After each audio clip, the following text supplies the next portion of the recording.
A millionaire devastated by the loss of his wife watches his 6 daughters plunge into chaos and grief. In just 2 weeks, 37 nannies are fired or flee the mansion in terror. But everything changes when a simple housekeeper enters that home with courage and a heart full of empathy. Without promising anything, she does the impossible. She restores the love, peace, and life that everyone thought were lost. The Mendoza Albury mansion, located in the Bel Air neighborhood of Los Angeles, once hosted luxurious parties and gatherings of the city's high society. Today, however, the screams of the 6 girls echoed through the marble corridors as the 37th nanny ran towards the main gate, her uniform torn and green paint in her gray hair. "I'm never coming back to this hell," the woman shouted at the security guard, who was hastily opening the electronic gate. "Not for all of Mr. Mendoza's money." Inside, Richard Mendoza Albury, 36, founder of Mentech, one of the largest tech companies in the United States, valued at over $1 billion, watched the scene from his office window. His tired eyes could barely follow the taxi carrying away yet another experienced professional. He ran his hands over his face, feeling the stubble and the deep dark circles that had formed in recent months. 37th in 2 weeks, he whispered to himself, looking at the portrait of Clarice, his wife, who left him after a battle with aggressive cancer just over a year ago. "What am I going to do, my love? The girls are out of control and I can't reach them." His cell phone rang, interrupting his moment of despair. It was Augustus, his personal assistant. "Mr. Mendoza, the last nanny agency on the list has blacklisted us. They said the case is..." "How did they classify it?" "Impossible and potentially dangerous." Richard sighed deeply. "So we're out of options?" "For professional nannies, yes, sir. But I have a suggestion. Hire a domestic housekeeper to at least organize the house while we look for other solutions."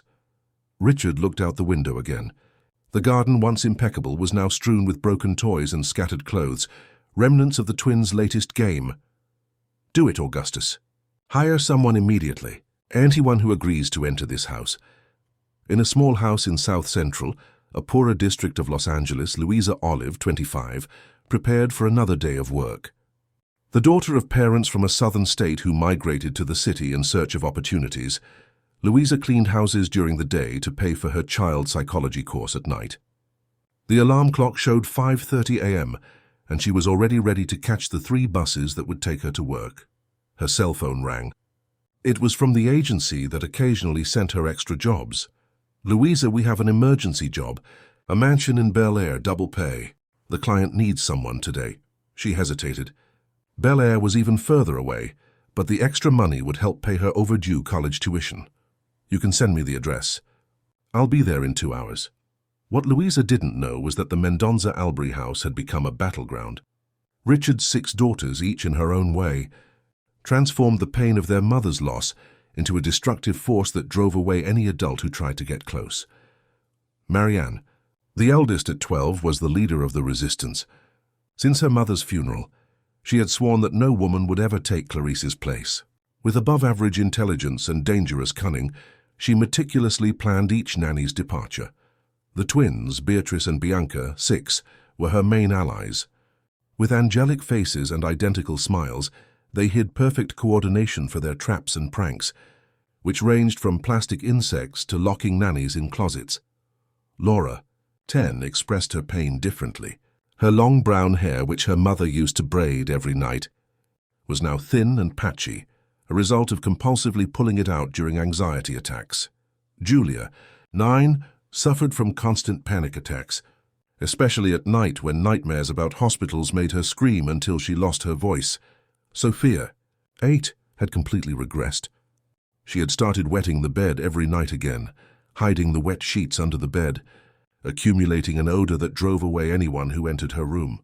And little Isabella, just 3 years old, perhaps the most affected of all.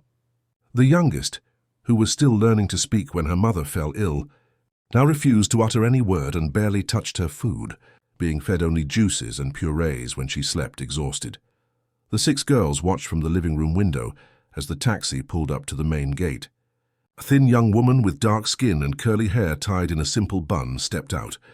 She wore worn jeans, a basic white blouse, and carried a tattered backpack. "She's the new victim," Marianne whispered to her sisters. who giggled in anticipation. Richard received Louisa in his office. He barely managed to explain the situation. He just mentioned that the house needed a deep cleaning and that the children were going through a difficult time. The salary offered was triple what she normally received, on the condition that she start immediately. Mr. Augustus explained that it's just to clean the house, right? Not to take care of the children, Louisa confirmed, feeling something strange in the air. Exactly. We had a nanny, but she had to leave in a hurry. I just need the house to get back in order while I resolve this situation, Richard replied, avoiding going into detail. As she signed the temporary contract, Louisa heard a crash from upstairs, followed by children's laughter. Are those your daughters? She asked, curious. Richard just nodded with a look that mixed exhaustion and despair. 6 girls. They lost their mother a little over a year ago. Something in his tone of voice touched Louisa deeply. She knew that pain. At 15, she had lost her younger sister, Anna Claire, just 7 years old, in a terrible fire in the shack where they lived. The memory still hurt even 10 years later. I'm so sorry, was all she could say. Richard quickly showed her the house, an imposing 3-story building with 6 bedrooms, a cinema room, a library, an indoor pool and a huge garden. But what caught Louisa's attention was not the luxury, but the chaotic state of everything. Broken toys, food scattered on the floor, scratched walls, and a disturbing silence that was occasionally broken by whispers or slamming doors.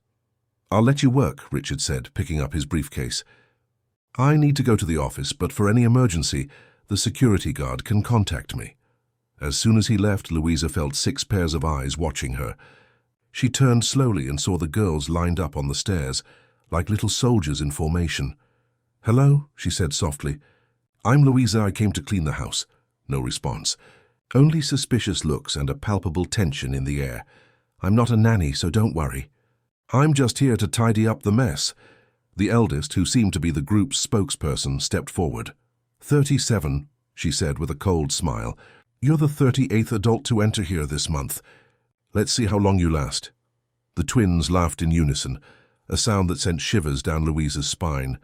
The girl with thin hair glared at her with contempt, while the 9-year-old hid partially behind her sister.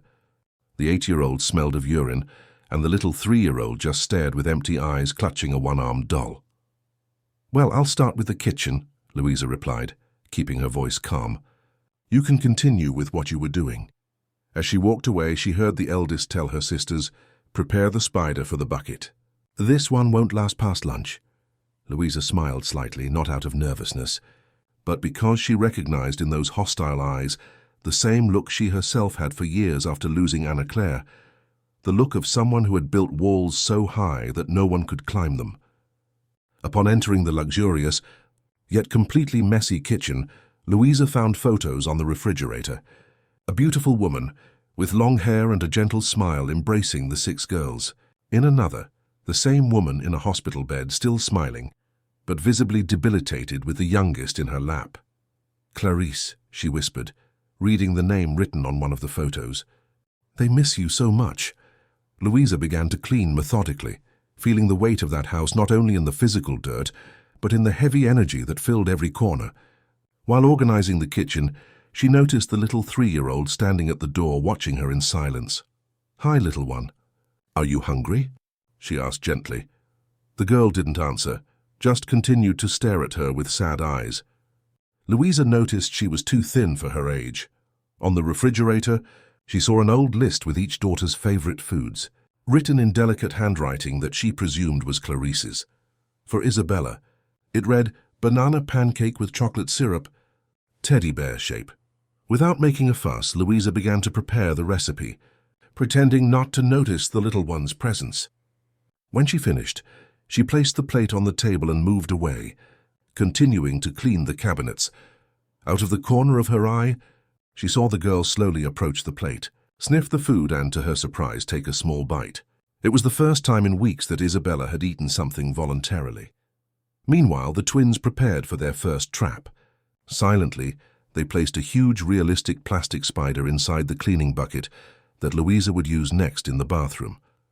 What they didn't expect was Louisa's reaction to finding the toy. Instead of screaming or being startled, she simply picked up the spider, examined it with curiosity, and calmly walked to where the twins were hiding, giggling behind the door. "I've been afraid of worse things than plastic spiders," she said, handing the toy back. "You've been truly afraid too, haven't you?" The twins were momentarily speechless, not expecting that response. For the first time, their identical smiles wavered. At the end of that first day, as Louisa packed her things to leave, the house was visibly cleaner, but the air still felt heavy. The girls had watched her every move, some with hostility, others with curiosity. The eldest, Marianne, approached as Louisa was leaving. "Are you coming back tomorrow?" she asked in a tone that mixed defiance and an almost imperceptible hint of hope. "Yes, I'll be here at 8 a.m., Louisa replied simply. "It won't make a difference," Marianne stated. "No one can stay in this house for long." Louisa looked into the girl's eyes, recognizing the pain masked by anger. "Some people understand pain better than others," she replied softly. "See you tomorrow, Marianne." As the taxi drove away from the mansion, Louisa couldn't explain why she felt such a strong connection to those 6 broken children.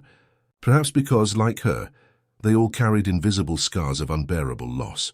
What she didn't imagine was how her presence would completely change the fate of that family in the coming days. At Mentech, Richard could barely concentrate on the investor meeting. His cell phone remained by his side, anticipating a call from the security guard reporting another disaster with the new employee. To his surprise, the phone remained silent all day. The next day, to the girls' surprise, Louisa arrived promptly at 8 o'clock. She carried a larger backpack than the day before, and a serene expression that contrasted with the chaos awaiting her inside the mansion. During the night, the twins had transformed the newly cleaned living room into a battleground. Torn cushions, flowers scattered on the floor, and tempera paint on the white walls. It was the ultimate test. No one had endured returning after finding such a mess. "Good morning," greeted Paul, the security guard, with a look of compassion. "The girls were lively last night." Louisa nodded, showing no sign of frustration. "It's part of the process," she simply replied. Upon entering the living room, she found the 6 girls sitting on the sofa, watching her reaction with anticipation. Marianne in front, arms crossed and a defiant look. "I see we have a lot of work today," Louisa commented, placing her backpack on the floor and pulling out a pair of rubber gloves. "I'll start right here." The twins exchanged confused glances. Louisa's peaceful reaction was not in their plans. As she cleaned, Louisa began to hum a soft lullaby from the south that her mother used to sing to her and her sister. Little Isabella, who was watching from the stairs, tilted her head, as if trying to better catch the melody. "My mother used to sing that song to me and my younger sister," Louisa commented, without looking directly at anyone. "I was 15 when my little sister passed away. She was 7. It was the first time she had shared something personal. The information hung in the air like a feather, light but impossible to ignore." Marianne frowned, processing the meaning of those words. "How did she die?" asked Laura, the 10-year-old girl who pulled her own hair, speaking for the first time. "Laura!" Marianne reprimanded. "That's none of our business." Louisa continued cleaning as if the question was expected. "There was a fire in our house," she replied calmly. "I was at school. When I came back, our house was gone. And Anna Claire had gone with it." A heavy silence filled the room. Laura unconsciously brought her hand to her thin hair, but this time she didn't pull. Julia, the 9-year-old who suffered from panic attacks, took a step forward, but quickly retreated when Marianne gave her a warning look. "Lie," said Beatrice, one of the twins. "You're making that up so we'll feel sorry for you." "Yeah," Bianca, the other twin, agreed. "Our nanny number 15 also made up that she had lost someone." Louisa continued her work, now scrubbing paint from the wall. "You can believe whatever you want," she replied serenely. "I know what I lived through. I know what it's like to wake up screaming at night, smelling smoke that isn't there. I know what it's like to look for the face of someone we love on every corner, even knowing we'll never find them again." The words affected the girls in different ways. Sophia, the 8-year-old who wet the bed again, hugged her own body. Julia breathed faster, as if the beginning of a panic attack was approaching. Noticing the tension, Louisa changed the subject. I found a photo album while cleaning the library yesterday. Your mother was very beautiful. You look like her. Marianne, who had maintained a stern expression until then, felt her eyes well up. She quickly turned her face and went upstairs. One by one, her sisters followed, except Isabella, who remained sitting on the stair-step, watching Louisa work. At noon, Louisa went to the kitchen to prepare lunch. Even though it wasn't part of her official duties, she noticed that the refrigerator was practically empty. Apparently no one had done groceries in the last few days. With the little she found, she improvised a simple pasta dish and salad. Lunch is ready. If anyone is hungry, she announced without expecting a response. To her surprise, minutes later, little Isabella appeared in the kitchen, followed by Sophia. The two sat at the table in silence. Louisa served them and moved away, continuing to organize the pantry. "It's good," Sophia murmured, almost inaudibly after a few bites. Louisa smiled discreetly, not making a fuss about the small progress. After lunch, while cleaning Sophia's room, Louisa found the wet sheets hidden under the bed. Without showing disgust or disapproval, she simply collected them along with other items to wash. When she turned around, she saw Sophia standing at the door, with tears in her eyes and her face red with shame. "My mom yelled at me when she saw it," the girl said, referring to the last nanny. "It's not something you do by choice," Louisa replied, folding a clean blanket. "When I was younger than you, I also wet the bed. My mom worked at night and I was scared to be alone." "I'm not scared," Sophia quickly defended herself. "It's just, sometimes I dream about my mom in the hospital and wake up all wet." "I understand," Louisa said, not pressing the matter further. "I have an idea.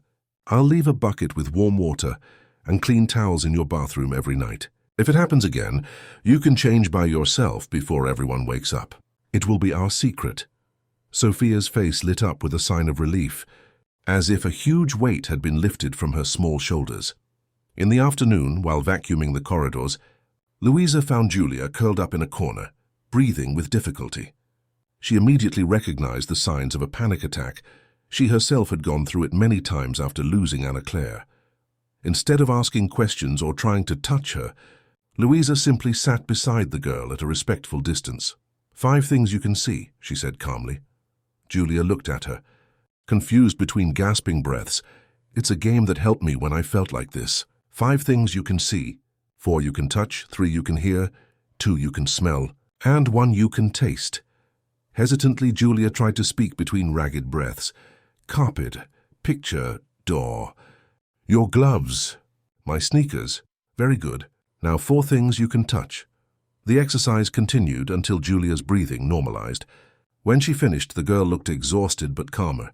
"Who taught you that?" she asked. "My psychologist after I lost my sister. I had attacks almost every day, and now they're rare. We learn to live with pain, not to eliminate it."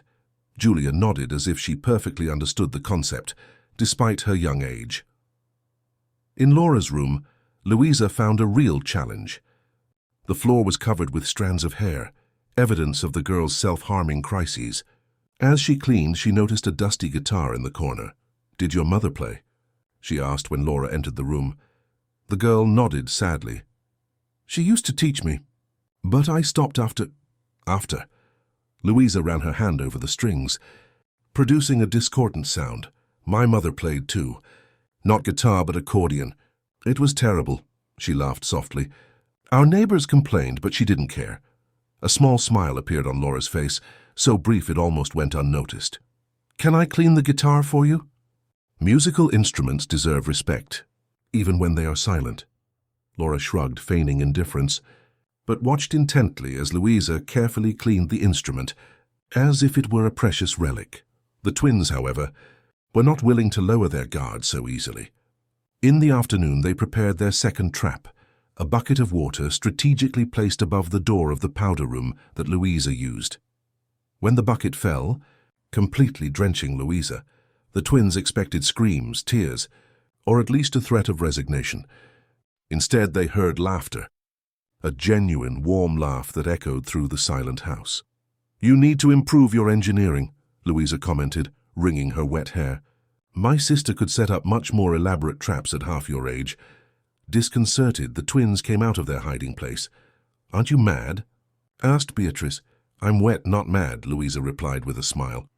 "And now I need a towel and dry clothes to continue working." Bianca, without thinking, ran to get a towel. When she returned, Beatrice looked at her with disapproval. She wasn't supposed to help the enemy, but something in Louisa's reaction had momentarily disarmed their hostility. At the end of the day, Marianne confronted Louisa directly in the kitchen as she finished cleaning. "Why are you still here? You should have given up by now." Louisa wiped her hands on the makeshift apron made from an old t-shirt after her uniform got soaked from the twins' prank. "Because I need the job," she replied honestly, "and because I recognize the eyes of someone who has lost someone irreplaceable. I've seen those eyes in the mirror for a long time." "You didn't know my mother," Marianne said, her voice choked. "No one can replace her, especially not just any housekeeper." "And I don't want to replace her," Louisa replied calmly. "Your mother will always be your mother. No one can take that place. I'm just here to clean, nothing more." "That's what they all say at first," Marianne retorted bitterly. "Then they try to win over my father and pretend to care about us." "Your father is my employer, Marianne.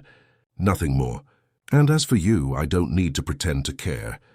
I know how to respect others' pain, even when it's shown with buckets of water and plastic spiders." The answer momentarily disarmed Marianne, who couldn't find an immediate retort. Before she could think of anything, the sound of the main door opening announced Richard's arrival. He entered the kitchen with a look of shock at seeing everything clean and organized. His gaze shifted from Louisa to Marianne, clearly surprised to find the two in the same room without signs of catastrophe. "Good evening, Mr. Mendonza," Louisa greeted. "I'm just leaving. The house is clean and dinner is in the oven. It's just a simple lasagna I prepared with what I found in the refrigerator." Richard opened his mouth and closed it again, unable to find words. It had been months since he had come home to find an organized environment, with the smell of home-cooked food. "You cooked?" he finally asked. "I hope you don't mind. The girls needed to eat something other than delivery and frozen food." "No, I don't mind. It's just that—" "Thank you." Marianne rolled her eyes at her father's gratitude and stomped out of the kitchen. "She was here all day?" Richard asked, still processing the novelty of finding an employee who survived the second day. "Yes, sir. I'll be back tomorrow at 8 if that's all right." Richard nodded, still stunned by the normalcy of the situation. As Louisa was leaving, he called her again. "Louisa, I know I hired you just to clean, but would you mind preparing the girls' meals too? I can increase your salary, of course." She hesitated for a moment, thinking about the additional workload and how it would affect her evening studies. But the image of Isabella finally eating something, and Sophia trusting her with her secret, weighed on her decision. "I don't mind, Mr. Mendonza, but know that I'm not a professional cook. After months of pizzas and frozen meals, anything homemade will be an improvement." He smiled slightly, the first genuine smile she had seen on his face.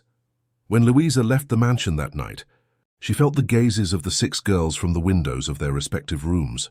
The battle was just beginning, but for the first time in a long time, Richard Mendonza, Albury's daughters faced something they didn't know how to fight, someone who deeply understood their pain without trying to minimize it or fix them. In the taxi, Louisa reflected on the day. Her blouse was still damp from the twins' trap, her back ached from the heavy work, and she would only get 4 hours of sleep before her night class. Still, she felt a strange satisfaction.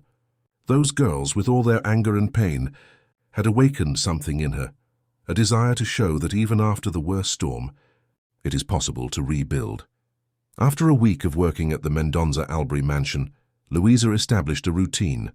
She arrived at 8, prepared breakfast, cleaned the main rooms, made lunch, organized the bedrooms, and left at 5 to get to college on time. The twins' traps continued, but less frequently and intensely. The other girls, except Marianne, began to show small signs of acceptance. One Wednesday morning, Louisa arrived and found a note from Richard on the refrigerator door. "Out-of-town meeting. Back Friday. Augustus will be available for emergencies." The house seemed quieter than usual. Going upstairs to clean the bedrooms, Louisa heard muffled crying coming from Sophia's room.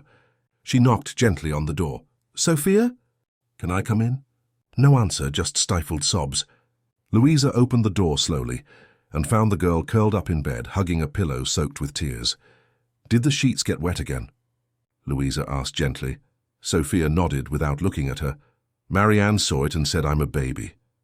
That Mom would be ashamed of me." Louisa sat on the edge of the bed, maintaining a respectful distance. "Your sister is angry, and sometimes when we're angry, we say things that hurt others to ease our own pain. But what if she's right? What if Mom really would be disappointed in me? Sophia, what happens to you isn't a choice, and a mother's love doesn't depend on dry sheets." As she changed the bedding, Louisa recounted how her own mother reacted when she wet the bed. "She never made me feel ashamed. She used to say that everyone has their own time to deal with their fears. That sheet's dry, but cruel words leave marks for much longer." Sophia watched Louisa intently, as if processing every word. "Can I tell you a secret?" the girl asked. "Of course. Sometimes I dream that my mom is calling me to go with her, and I want to go. Does that make me a bad person?" Louisa's heart tightened. That 8-year-old carried such a heavy burden that many adults wouldn't understand. "No, Sophia. That makes you someone who loved your mom very much. But do you know what your mom probably really wants? For you to live each day with joy, to grow up strong and happy, and to keep the best memories of her in your heart." Sophia was silent for a long moment, then asked, "How did you stop wetting the bed?" "My psychologist taught me an exercise to do before bed." "Want to learn?" The girl nodded. Louisa explained that she should visualize a protective bubble around her bed where only good dreams could enter. She showed her how to breathe deeply 3 times before sleeping, pushing away scary thoughts. "Can we try it tonight?" Sophia asked, with the first real sign of hope in her eyes. "Of course. I'll be here until you fall asleep." As she left the room, Louisa found Julia in the hallway, clearly having overheard part of the conversation. "She's my sister," she said defensively. "I should be helping her, not you." Louisa noticed the guilt in the girl's eyes. "Sometimes it's hard to help someone when we're also suffering," she replied softly. "How are your panic attacks?" Julia shrugged, but her less rigid posture indicated that the question wasn't met with hostility. "I had one last night. Dad wasn't here and I didn't want to wake my sisters. Did you remember the 5 things exercise? I tried, but it was too dark to see." Louisa thought for a moment. "I have an idea. Come with me." In Julia's room, Louisa opened an empty dresser drawer. "Let's make an anti-panic box. We can put things in here that help with the 5 senses. A pretty object to see. Something with an interesting texture to touch, a perfume or sachet to smell." Julia's face gradually lit up with the idea. Together they assembled the box with small treasures. A small star-shaped lamp, a soft piece of fabric, a bottle of lavender, a mint candy, and a small bell. "When you feel an attack coming, even in the dark, you can open this drawer," Louisa explained.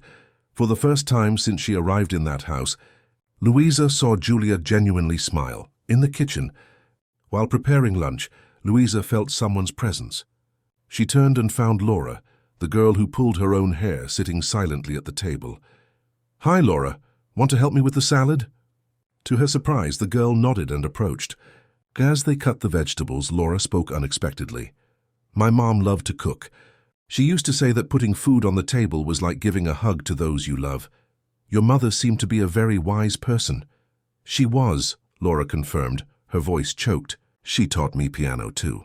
She said I had talent." "And why did you stop playing?" Laura was silent for a moment, her hands automatically going towards her thinning hair. "Because it hurts." "The music. It hurts." Louisa continued cutting the vegetables, giving the girl time to process her feelings. "You know, Laura, for a long time I couldn't listen to the music my sister liked. It was as if every note was a tiny needle. But one day, when I finally managed to listen to that music again, it was like receiving a hug from her." Laura absorbed those words, her fingers now playing with the tomato instead of pulling her hair. "How long did it take for the music not to hurt anymore?" "I can't say exactly. The pain doesn't completely disappear, but it changes. It becomes softer, like a good longing instead of despair." After lunch, Louisa was cleaning the library when the twins entered, carrying a heavy photo album. "We want to show you our mum," Beatrice announced. Bianca added, "so you know who she was and why no one can replace her." Louisa sat between them on the sofa, feeling that this was a crucial moment. The twins opened the album and began to tell stories about each photo, their voices blending in perfect harmony, as if they were a single person with two mouths. This is when we went to Malibu. Mom swam with turtles. This is at Isabella's birthday party, the last one Mom spent with us. Louisa listened attentively, asking small questions, laughing at the funny stories, and respecting the moments when the twins fell silent before more difficult memories. She was beautiful, Louisa commented sincerely, and you have her smile. The twins exchanged glances, as if silently consulting each other. Why haven't you run away yet? Bianca finally asked. Yeah, Beatrice agreed. We've already put a spider in your bucket, water on your head, salt in your coffee, and even thumbtacks on your chair. Louisa smiled slightly. I've been through worse things than children's pranks. Like what? Bianca challenged. Like seeing my house on fire and knowing my little sister was inside. Like hearing my mother scream for hours. Like having to move to a shelter because we had nothing left, Louisa replied calmly, without dramatizing or seeking pity. So no, a little water on my head isn't going to make me run. The twins were silent, processing that raw honesty. Finally, Beatrice said, You're not mad at us. Sometimes I am, yes, but I understand why you do it. Why? Bianca asked, genuinely curious. Because you're protecting the memory of the person you loved most in the world, and that's very brave. Something in that answer seemed to reach the twins. There were no more pranks that day. In the afternoon, while mopping the second floor hallway, Louisa observed little Isabella sitting at the top of the stairs, hugging her one-armed doll.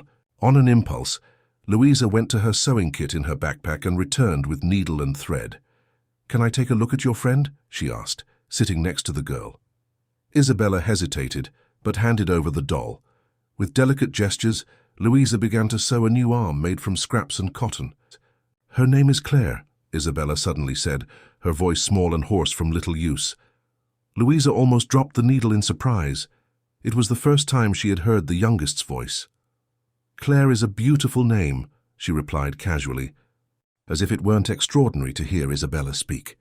My sister's name was Anna Claire. Is she in the same place as my mom? The question, so direct and profound coming from such a small child, made Louisa's heart tighten. I believe so. A place where there is no pain. My mom promised she would wait for me, but I don't want to go now. And you don't have to go, little one. Your mom will wait for you as long as necessary. She wants you to live many adventures before you meet her again. Isabella watched as Louisa finished repairing the doll, even adding small details like fingernails made with pen ink. And, thank you, the girl murmured upon receiving the doll back complete again. Then, without warning, she kissed Louisa's cheek and ran to her room. That small gesture of affection, so simple and yet so meaningful, made Louisa have to lean against the wall for a moment, taking a deep breath to contain her emotion. What she didn't realize was Marianne watching the scene from the end of the hallway with an indecipherable expression on her face. That night, after preparing dinner and tidying up the last things, Louisa kept her promise to Sophia. She sat on the edge of her bed and guided the girl through the relaxation exercise, creating the imaginary protective bubble and practicing deep breathing. I'll come back tomorrow to see how it went, she promised. Upon leaving the room, she found all the other sisters, except Marianne, in the hallway. I want a bubble too, said Isabella, holding her newly mended doll. Me too, Julia murmured. One by one, Louisa went through the girls' rooms, repeating the protective bubble ritual. Even the twins asked, feigning indifference but listening attentively to every word. As she was about to leave the house, Louisa found Marianne in the living room, alone. I know what you're doing, the eldest said coldly. And what would that be? Winning over my sisters to then win over my father. You're just like all the others, only smarter. Instead of defending herself, Louisa sat beside Marianne. It must be hard for you. Marianne frowned, not expecting that answer. What? Having to be strong all the time, taking care of 5 sisters, protecting your mother's memory, all that at just 12 years old. Marianne's eyes welled up briefly, but she blinked quickly to ward off the tears. "I'm not doing this to win anyone over, Marianne. I'm here because I know that pain sometimes needs witnesses, not solutions. When I lost my sister, what hurt me most was seeing people pretending everything was okay, or worse, telling me to get over it." "And what made you get over it?" Marianne asked with a slight tremor in her voice. "I didn't get over it, I learned to carry it. At first, the pain was like a giant rock I could barely drag. Over time, it didn't get lighter, but I got stronger." Marianne absorbed those words in silence. After a long moment, she just said, "My sister's like you." "And that scares you?" It wasn't a question, but an understanding affirmation. Marianne didn't answer, but her silence was confirmation enough. "No one is going to erase your mother from your lives, Marianne. Not me, not anyone. Her place is kept here." Louisa pointed to her heart. "And no one can touch that." Before Marianne could respond, the front door opened. Richard entered, surprising both of them. "I thought you wouldn't be back until Friday," Louisa commented, standing up quickly. "The meeting finished early," he explained, looking curiously at his daughter and the housekeeper sitting together. "Is everything all right?" "Yes, sir. I was just leaving." Marianne also stood up and without saying anything went up to her room. "How were things here?" Richard asked, noticing the impeccably tidy house and the smell of home-cooked food. "Good. The girls are adapting."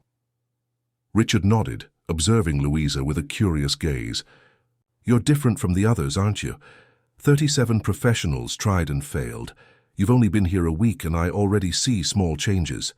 Sophia didn't have nightmares yesterday, Julia didn't have attacks, and I heard Isabella murmur something about her doll this morning.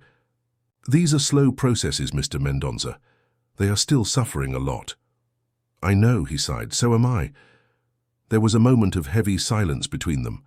Louisa noticed, perhaps for the first time, how exhausted Richard seemed, not just physically, but emotionally drained.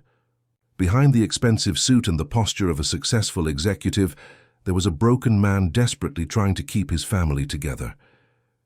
"You're doing the best you can," Louisa said softly. Richard looked at her, surprised by the sincere empathy in her voice.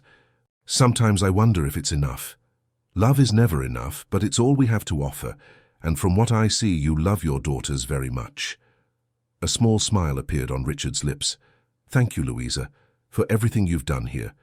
She nodded and headed for the exit. At the door, she turned one last time. "Mr. Mendonza, I promised Sophia I'd help her with an exercise before bed. Is it okay if I come a little later tomorrow and stay until she falls asleep?" "Of course," he replied, visibly touched by the care she showed. "Do whatever is necessary to help them." As she walked to the taxi stand, Louisa realized that something was changing, not just in the girls, but in herself. That broken family had awakened a purpose in her life that went beyond paying bills and finishing college. And from the third-floor window invisible to Louisa, Marianne watched her departure with a conflicted look, part distrust, part reluctant hope. A month passed since Louisa's arrival at the Mendonza Albury mansion.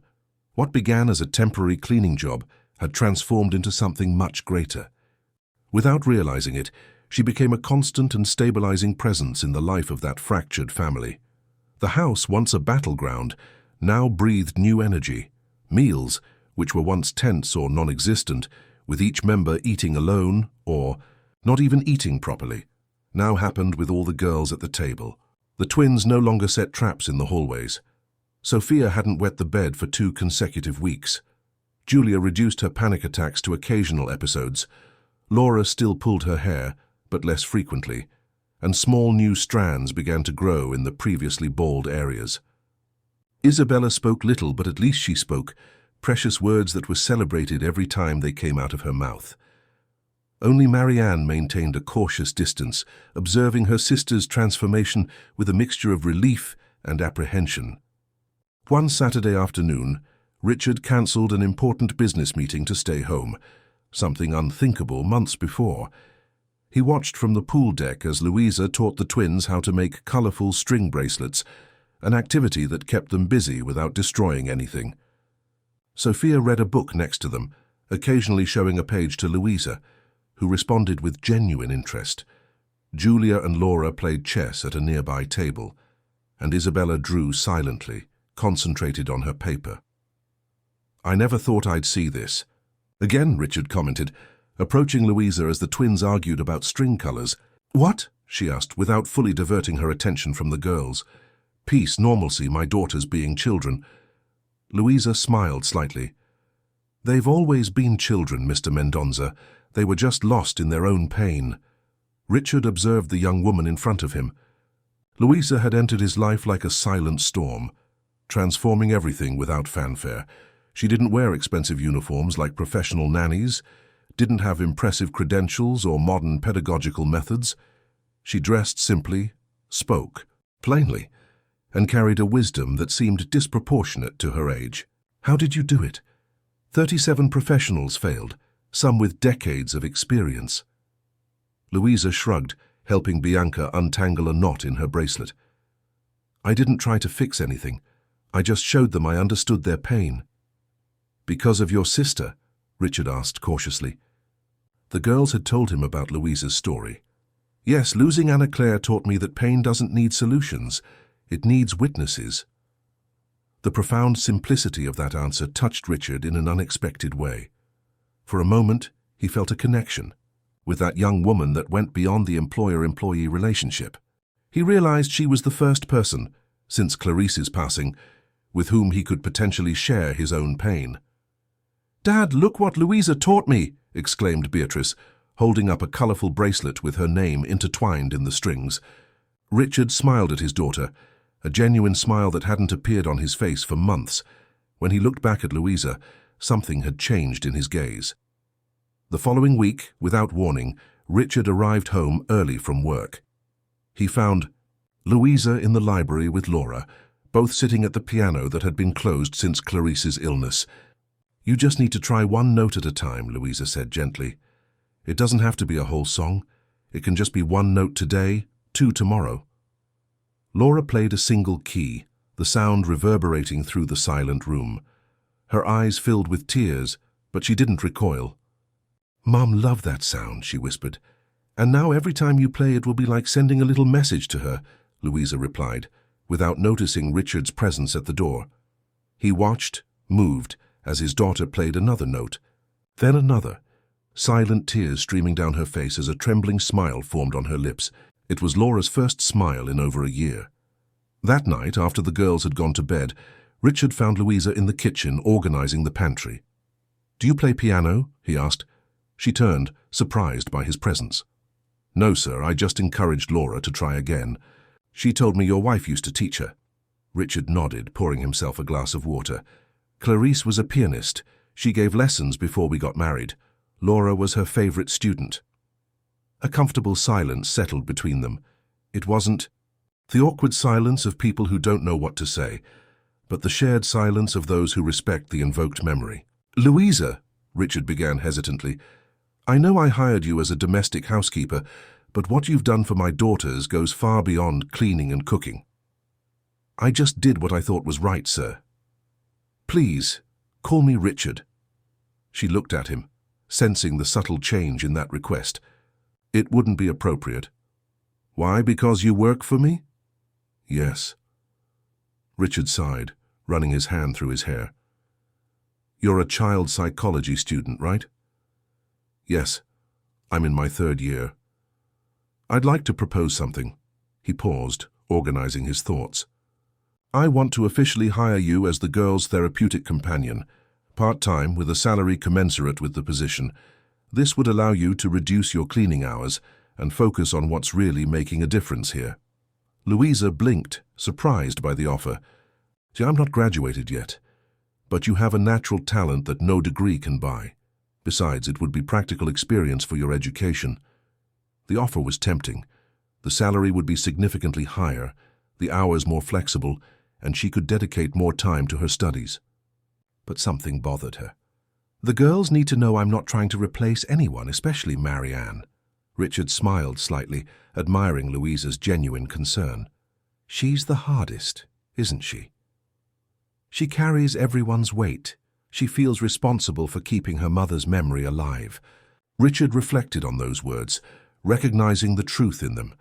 Marianne, his eldest, was only 11 when Clarice fell ill, and 12 when she lost her. Suddenly she found herself forced to grow up, taking on responsibilities that weren't hers. "We'll talk to all of them together," he decided, "with full transparency about your new role." Louisa nodded, still processing the unexpected change. "Thank you for the opportunity." "Richard."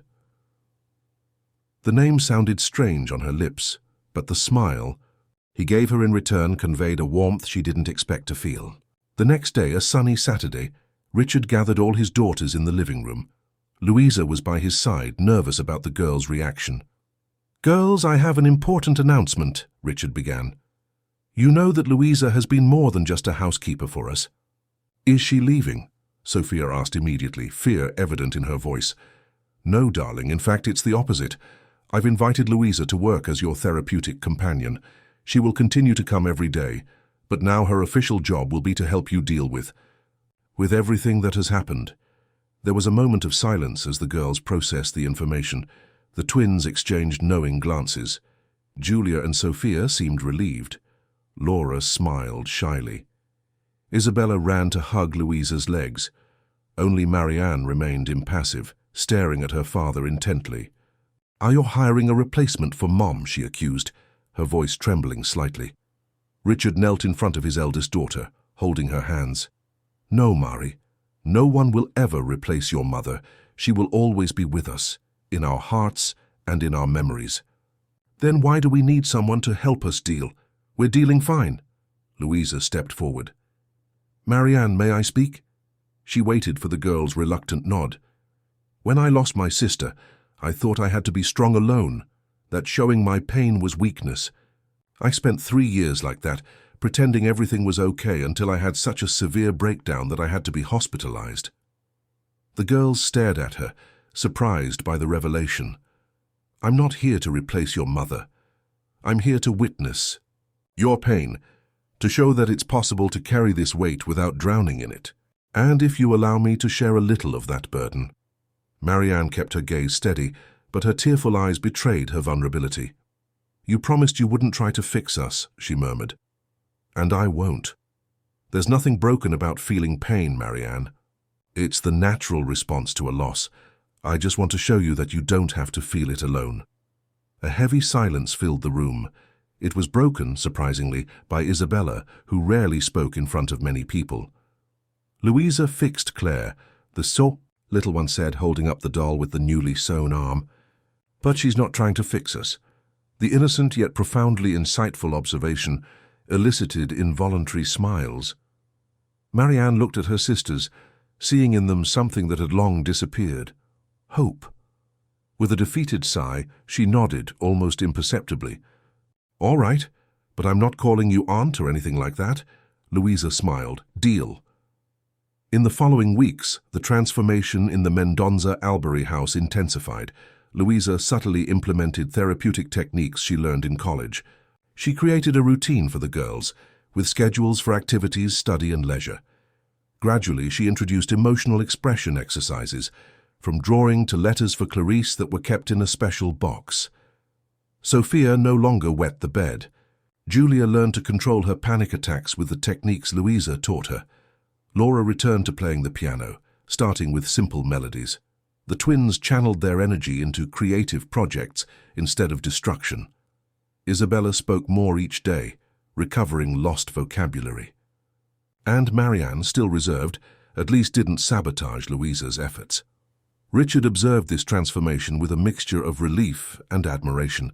His company continued to prosper under his leadership, but for the first time in a long time, he didn't feel guilty about spending a few hours at home during the day, or arriving early for dinner with his daughters. One evening, after a particularly lively dinner where the twins told funny school stories, and even Marianne participated in the conversation, Richard found Louisa on the porch, watching the stars.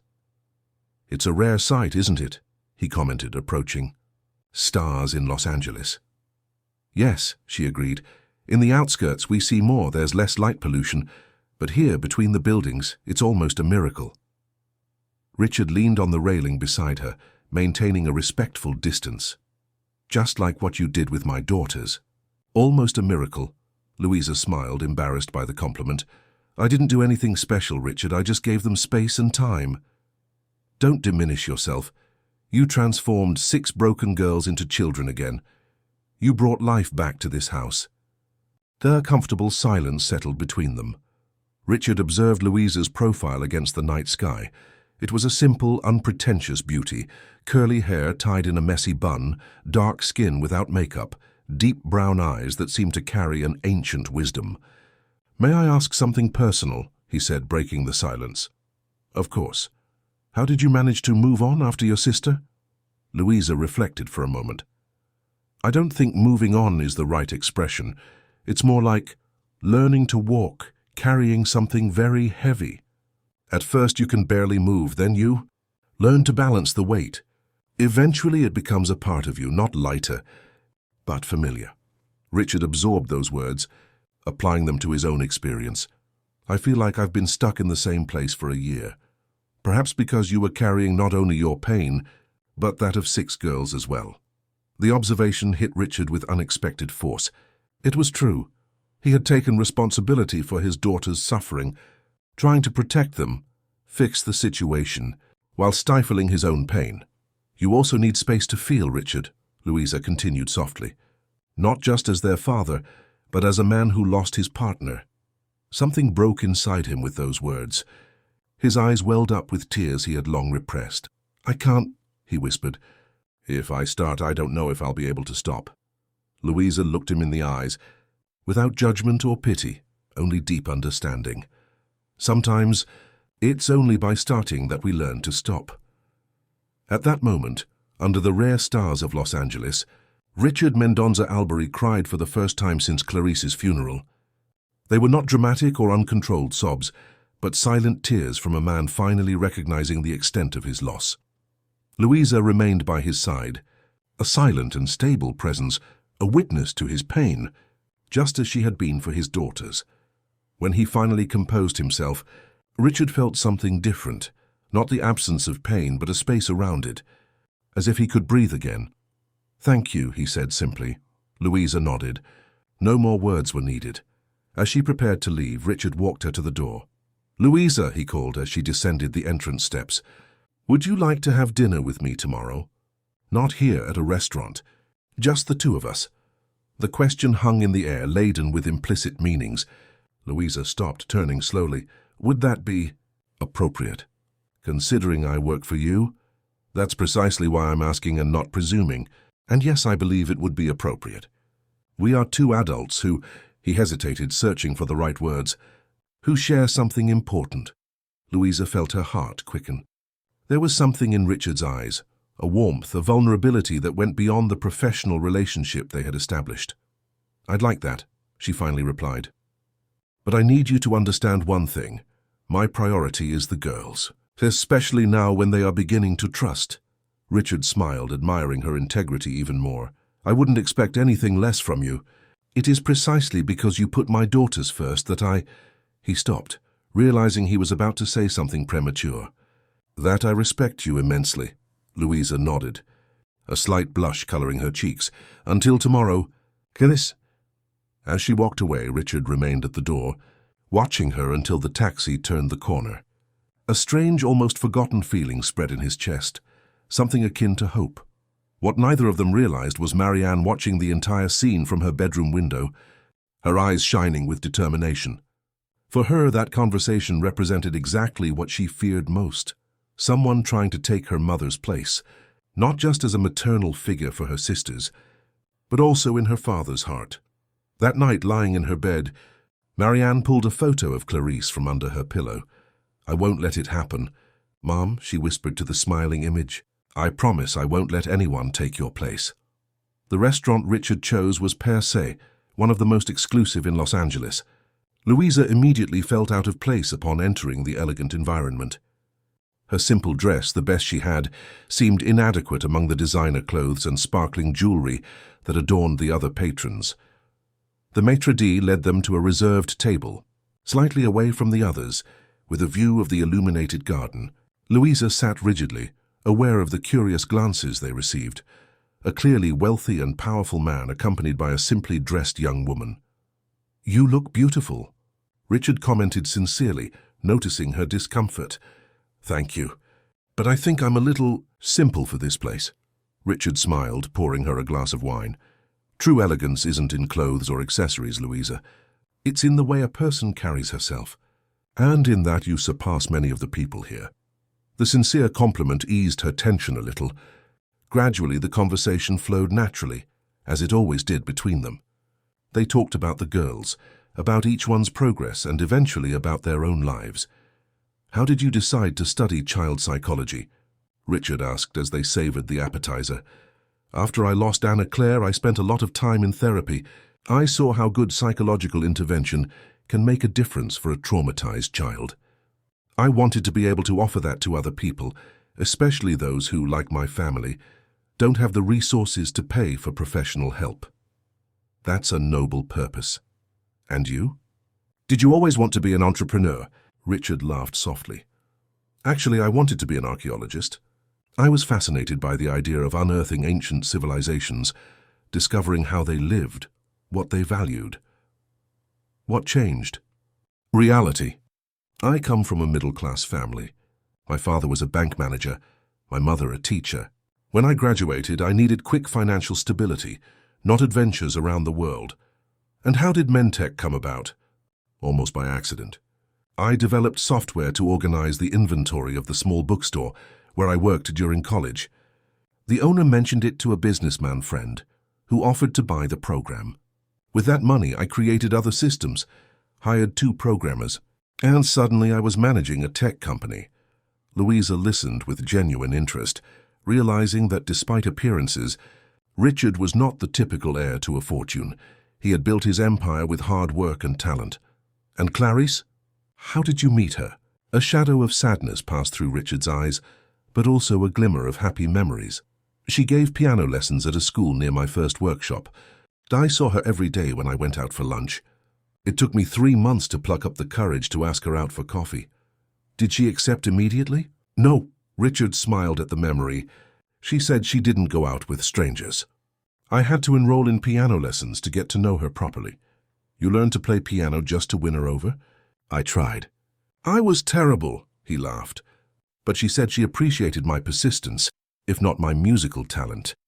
As they shared these stories, they didn't notice a couple approaching their table. The woman, elegantly dressed and wearing ostentatious jewelry, touched Richard's shoulder. "Richard Mendonza! What a surprise to find you here. We haven't seen you at social events in a long time."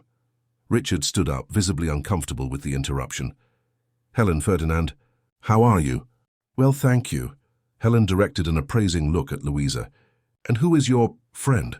The condescending tone did not go unnoticed. Richard straightened his shoulders. "This is Louisa Olive, my daughter's therapeutic companion and a very special friend. Louisa, these are Helen and Ferdinand Alvin's old family acquaintances." Louisa extended her hand politely, which Helen barely touched with her fingertips. "Therapeutic companion. How interesting," Helen commented with a cold smile. "I thought you had hired that Swiss specialist I recommended." "The girls connected better with Louisa," Richard replied simply. Ferdinand, trying to ease the tense atmosphere, intervened. "How are the girls? Especially little Isabella. Does she still have those issues?" "They're progressing very well, thanks to Louisa." Helen cast another appraising glance at the young woman. "And where did you graduate, dear?" "Switzerland? United States?" "I'm studying psychology at St. Jude University, ma'am." "Oh," Helen couldn't hide her disdain. "A local college. How alternative of you, Richard, to opt for someone still in training." Richard maintained his composure, but Louisa noticed his jaw tense. "Sometimes natural talent and genuine empathy are worth more than any degree." "Helen," the woman smiled artificially. Of course.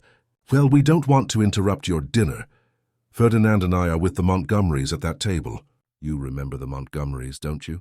"Teresa is dying to introduce her niece to you. A charming young lady, graduated from Cambridge, from an excellent family." "Perhaps another time," Richard replied coldly. "We're in the middle of an important conversation." When the couple finally moved away, Louisa exhaled a breath she hadn't realized she was holding. "I'm so sorry about that," Richard said. You don't need to apologize. I perfectly understand what happened here. What? The assessment, the judgment, the realization that I don't belong in your world. Richard reached for her hand across the table. Don't mind Helen, she's always been like that, even with Clarice, who came from a traditional family. I'm not offended, Richard. Just stating a fact. Our worlds are very different. But does that really matter? Louisa looked around at the luxurious restaurant, at the patrons in their expensive clothes, at Richard's own hand on hers, the hand of a man whose watch probably cost more than her annual rent. It matters to the people around us, and consequently to your daughters. Richard squeezed her hand gently. My daughters love you for what you do for them, not for your address or bank account. Your daughters are children. The world around them is adult, and that world judges and separates, based on social class. Before Richard could respond, his cell phone rang. He checked the screen, frowning. It's Augusta, our governess. Excuse me, I need to take this.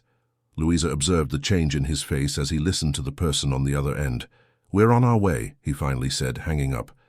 Isabella had a bad nightmare and is asking for you. The other girls are also agitated. Immediately, Louisa grabbed her bag, concern outweighing any other consideration. Richard paid the bill quickly, and within minutes they were in the car on their way to the mansion. Sorry about the interrupted dinner, he said as he drove. Don't worry. The girls come first, always. Richard looked at her briefly, admiring her priorities once again. At the mansion they found a scene of contained chaos. Isabella cried compulsively in Augusta's lap, calling for her mother and Louisa alternately. Sophia was in a corner, visibly terrified. The twins, for once, seemed scared instead of mischievous. Julia breathed with difficulty, at the beginning of a panic attack. Laura obsessively pulled her hair. And Marianne stood in the center of the room, pale and trembling. What happened? Richard asked, as Louisa rushed to comfort Isabella. Miss Marianne put on a horror movie for everyone to watch after Augusta put them to bed, Paul, the security guard, explained. Something about a haunted hospital. The little one woke up screaming, and the others got scared too. Richard looked at his eldest daughter, who met his gaze defiantly, despite the tremor in her lips. Why, Marie? He asked, more confused than angry. Because you were on your romantic date. The girl exploded. You and her at a fancy restaurant, while Mom has only been dead a year. The silence that followed was broken only by Isabella's sobs, who Louisa was now gently rocking. Let's calm everyone down first, Louisa suggested, her voice serene despite the tension. Then we'll talk. With compassionate efficiency, she organized a plan. Augusta prepared hot chocolate for everyone. Paul turned on some softer lights, and Louisa began to tell a calming story to ward off the scary images from the movie. Gradually, the girls calmed down. Meanwhile, Richard took Marianne to his office. I won't apologize, the girl declared as soon as the door closed. I'm not asking you to apologize. Mari, I want to understand. What's there to understand? You're trying to replace Mom with a housekeeper who hasn't even finished college. Richard took a deep breath, suppressing his frustration. Marianne, first, no one will ever replace your mother. Second, a person's worth isn't measured by a diploma or a bank account. So you admit it. You're interested in her. I'm getting to know someone who brought light back into our home. Someone who achieved what no one else could, helping you and your sisters deal with your pain. I don't need her help, and I don't want a stepmother. Richard sat down, trying to find the right words. Marie, you have every right to feel what you're feeling.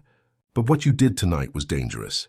Your sisters are finally making progress, and you exposed them to something you knew would traumatize them. Marianne's eyes filled with tears.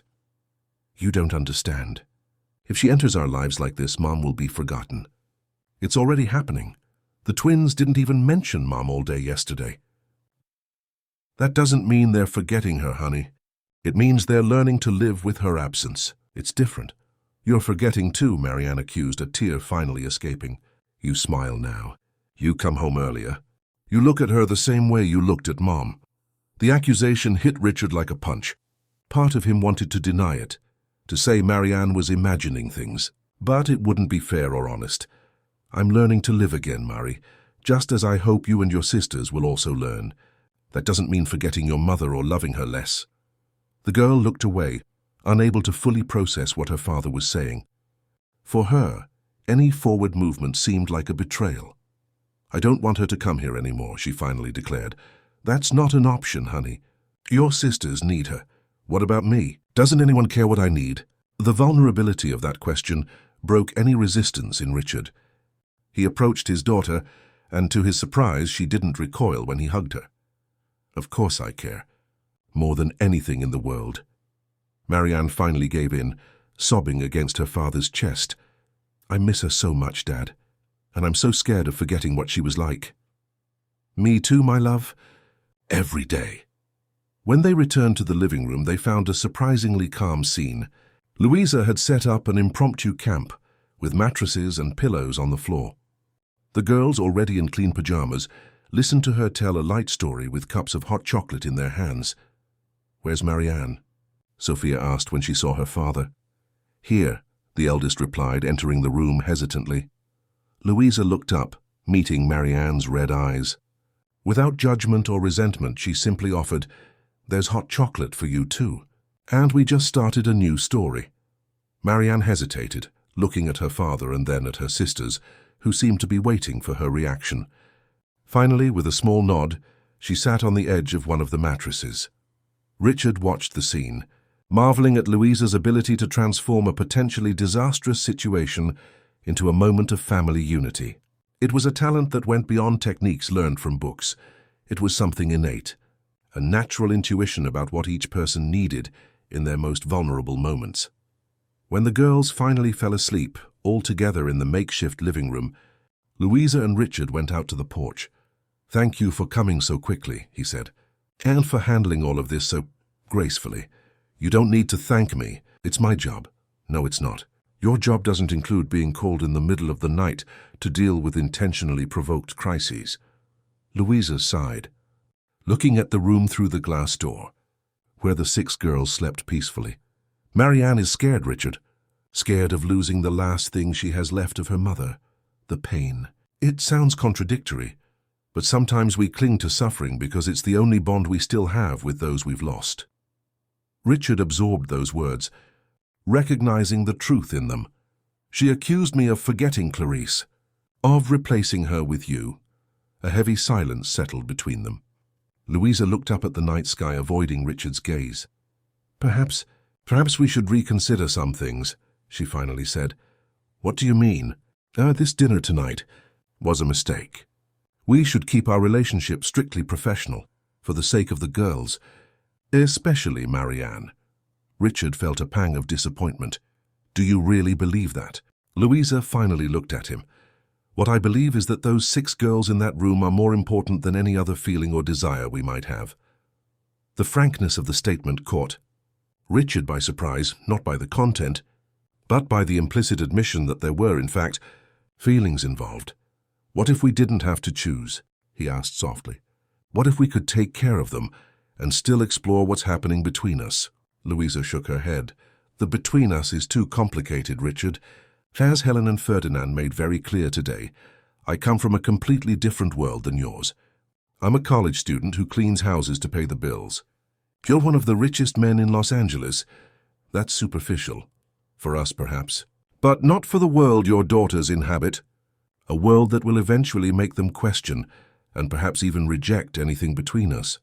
Are you suggesting we end something that hasn't even begun because of what other people think? I'm suggesting we put your daughter's emotional needs above our own. They lost their mother just a year ago. They're just starting to recover now. Introducing a new romantic dynamic, especially one that will face so much social scrutiny, is a risk we shouldn't take at this moment." Richard wanted to argue, to say she was wrong, that they could make it work.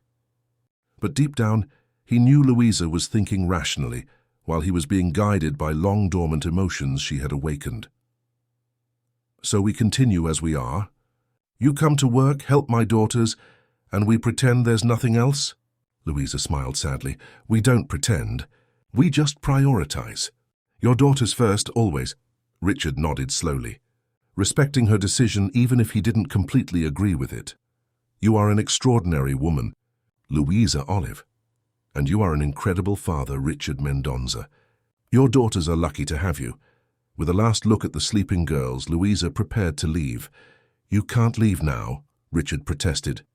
"It's late and the girls will be worried if they wake up and you're not here." She hesitated. "We have several guest bedrooms," he continued. "You can stay in any of them, please, for them." Finally, she agreed. What neither of them knew was that Marianne was not completely asleep. Lying among her sisters, she had heard much of the conversation, and something in the way Louisa put their needs above her own desires touched the girl in a way no argument could. For the first time, Marianne began to consider that perhaps, just perhaps, Louisa wasn't trying to replace her mother, but rather helping them live with her absence. The following months brought a more stable routine to the Mendoza-Albury house. Louisa kept her word. Her relationship with Richard remained strictly professional, despite the occasional glances they exchanged when they thought no one was watching. The girls continued to progress, including Marianne, who slowly began to lower her defenses. The one-year anniversary of Clarice's passing was approaching. Louisa had carefully prepared the girls for this date, explaining that it was normal for feelings to become more intense during this period. "It's like a wound that's healing," she explained during one of the group sessions. "On special dates, the scar can become more sensitive, and that's completely normal." Richard decided to organize a small tribute ceremony in the garden. They would plant Clarice's favorite tree, a cherry tree, and each family member could share a special memory. "I think it's a beautiful idea," Louisa commented when he consulted her. "A living symbol of continuity and growth." On the eve of the anniversary, as Louisa helped the girls prepare what they would say at the ceremony, the doorbell rang. Augusta answered, and soon returned to the living room accompanied by an elegant woman.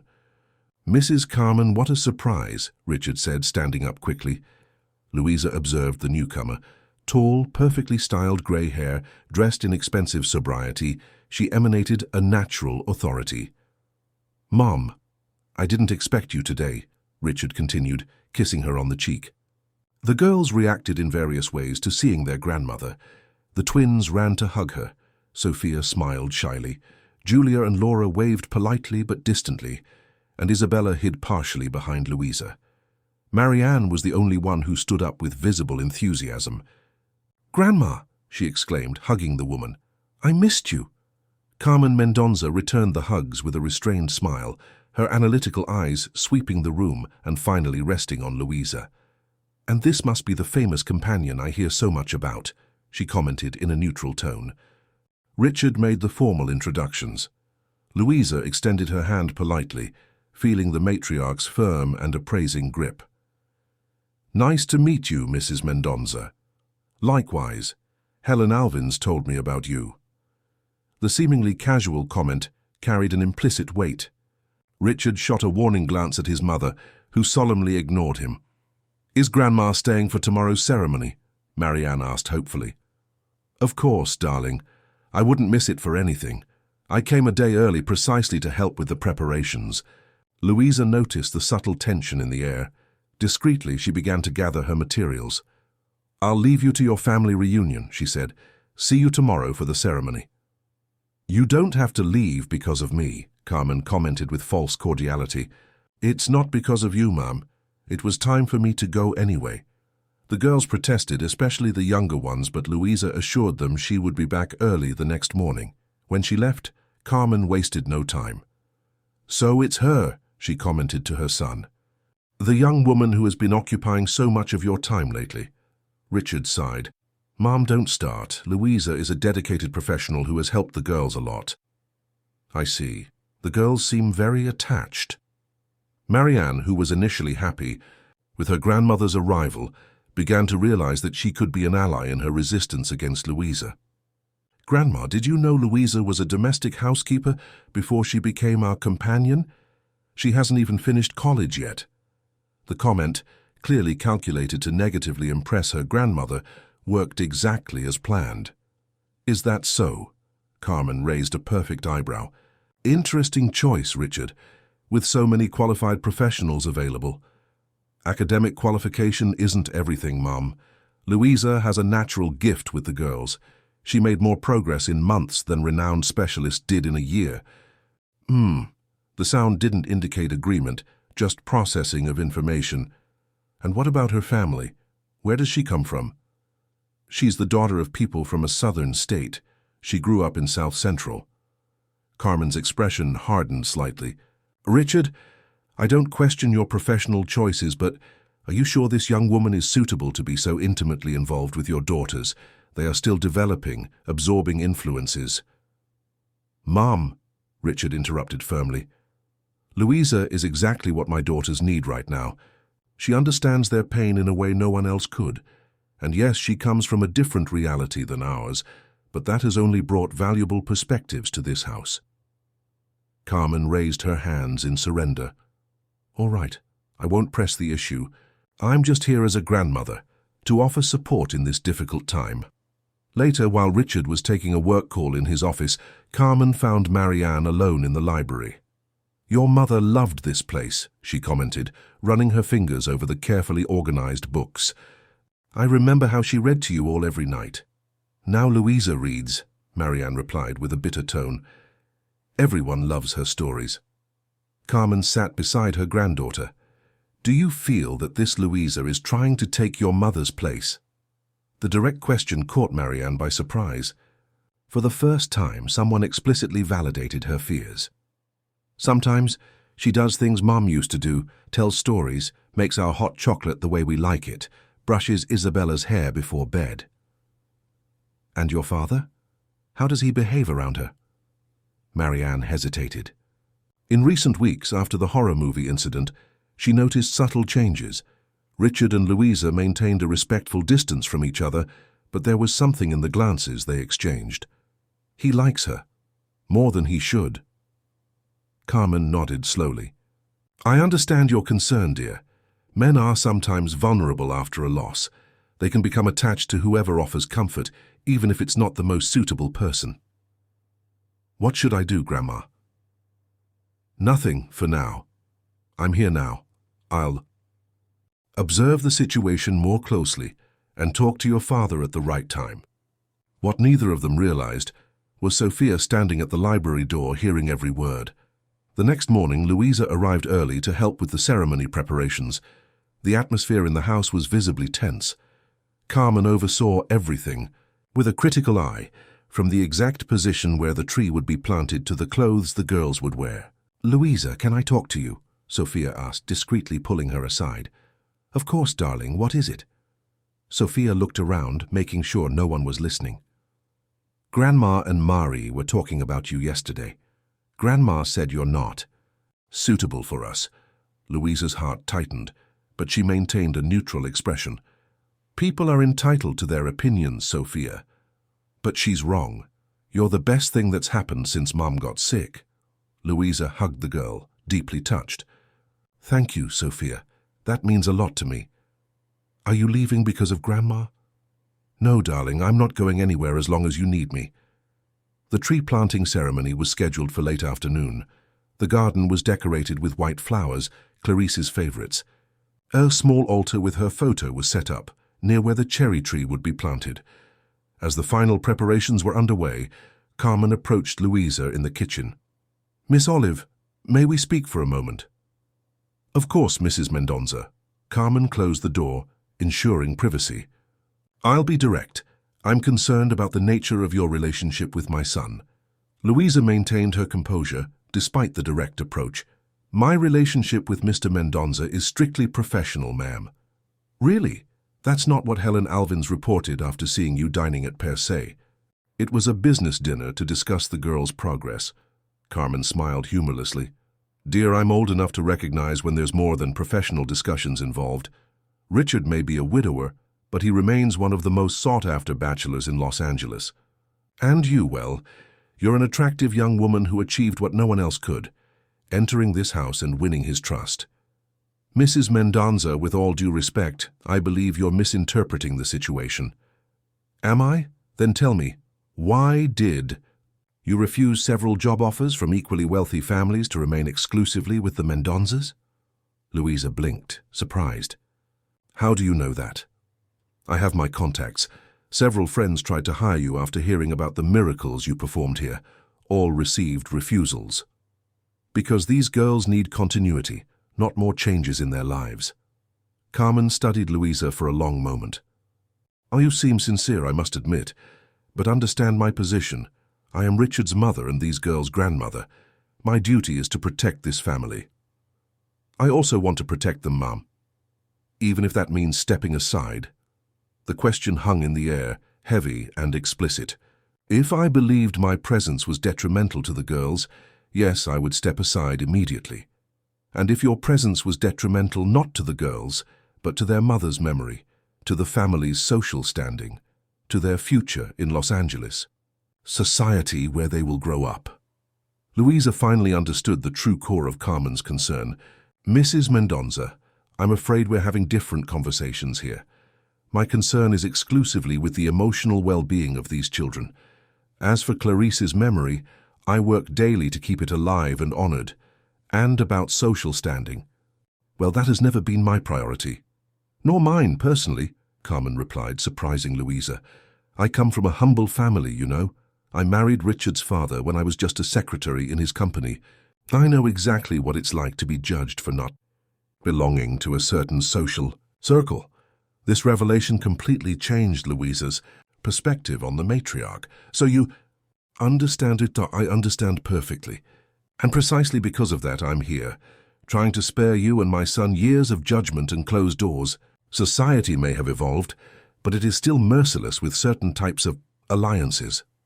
Before Louisa could respond, they were interrupted by Augusta, announcing that everyone was ready for the ceremony in the garden. The planting ceremony was emotional and restrained. Richard spoke briefly about Clarice, her strength during her illness, and the legacy of love she left behind. Each of the girls shared a memory, including Isabella, who, with Louisa's help, recited a small phrase, "Mom smelled like flowers and sang me to sleep." Marianne, the last to speak, surprised everyone with a poem she had written especially for the occasion. Her trembling voice, laden with emotion, perfectly captured the pain of loss and the permanence of love. "Even when the night seems darkest, I can still feel your light guiding me. Like a distant star, you continue to shine in our hearts." There were no dry eyes in the garden. Richard hugged his eldest daughter tightly, both sharing tears that seemed for the first time cathartic rather than devastating. After the ceremony, everyone gathered for a special dinner featuring Clarice's favorite dishes. The previous tension had been temporarily suspended by the shared emotion.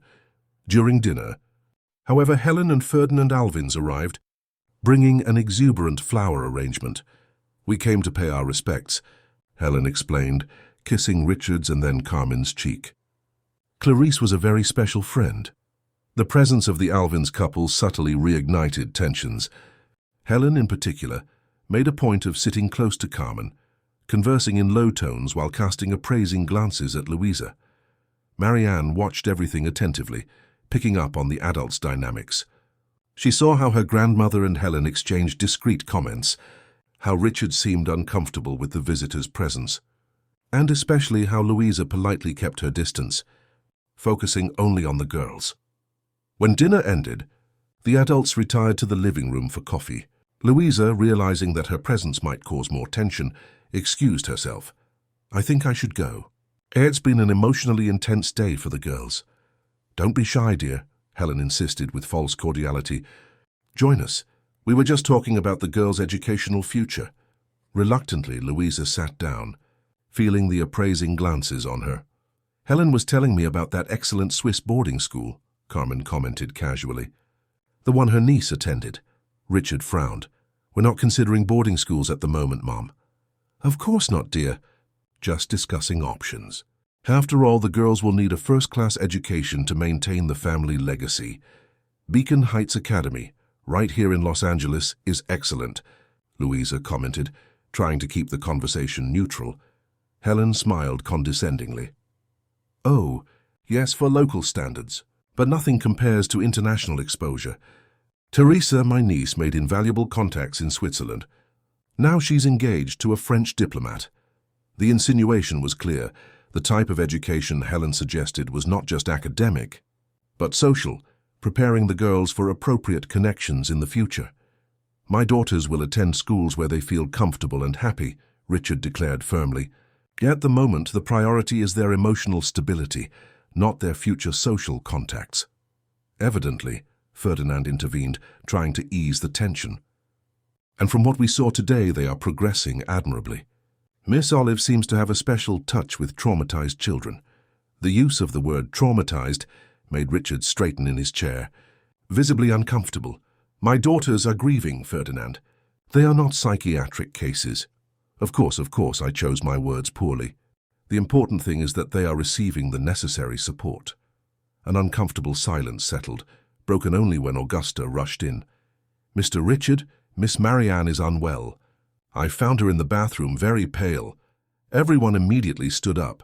Richard and Louisa were the first to reach the upstairs bathroom, where they found Marianne sitting on the floor, clutching her stomach. Marie, what happened? Richard asked, kneeling beside his daughter. I don't know. I'm dizzy. My stomach hurts. Louisa immediately noticed the pill bottle fallen beside the sink. She quickly picked it up, checking the label. Richard, she called, keeping her voice controlled so as not to alarm the girl. We need to take her to the hospital, now. He looked at the bottle in her hands. They were clonazepam tablets that belonged to him, prescribed for his occasional sleep difficulties. How many did you take, Marie? He asked, trying not to show panic. The girl began to cry. I don't know. I just wanted to sleep and not feel anything anymore. Without wasting time, Richard picked up his daughter in his arms. Louisa was already on the phone calling an ambulance. It will take too long, she said after hanging up. It's faster if we go by car. On the way to the hospital, while Richard drove at top speed, Louisa kept Marianne conscious in the back seat. Stay with me, Marie. Keep talking. Why did you do this, darling? Between tears and groans of pain, Marianne confessed, everyone would be better off without me. You're moving on. Even Dad is ready to forget Mom. Only I'm still stuck. No one forgot your mother, Marie, and no one would ever be better off without you.